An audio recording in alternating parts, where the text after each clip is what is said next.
You have found with your assessment of your temporomandibular patient that they have jaw joint hypermobility. Okay. Two things are important here. Oftentimes, patients with symptomatic jaw joint hypermobility irritate important soft tissue structures in their jaw joint by over-opening their mouth when they yawn.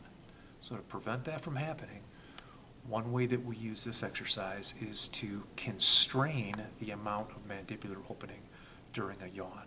So you're going to teach your patient to use suction, suck their tongue up to the roof of their mouth, and keep it there as they yawn. So that would look something like this.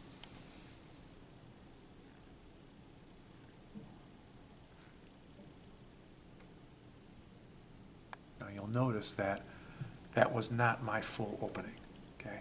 That helps to protect capsular tissue. That helps to protect retrodiscal tissue if the patient yawns with their tongue drawn up to the roof of their mouth.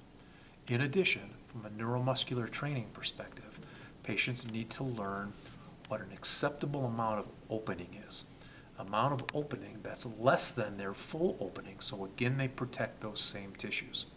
So from a neuromuscular re-education perspective, the patients need to learn the same thing. This movement here.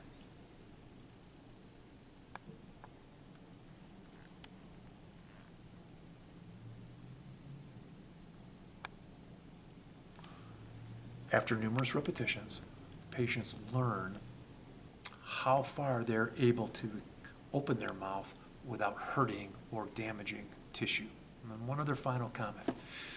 That controlled or constrained range of motion, practicing repetitive mandibular depression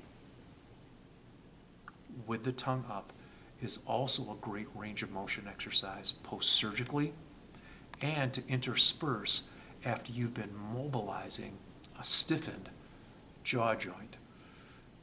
Do your traction mobilization and then have the patient do 5 or 10 repetitions of this controlled opening exercise. It's also a great way to warm their jaw up before eating.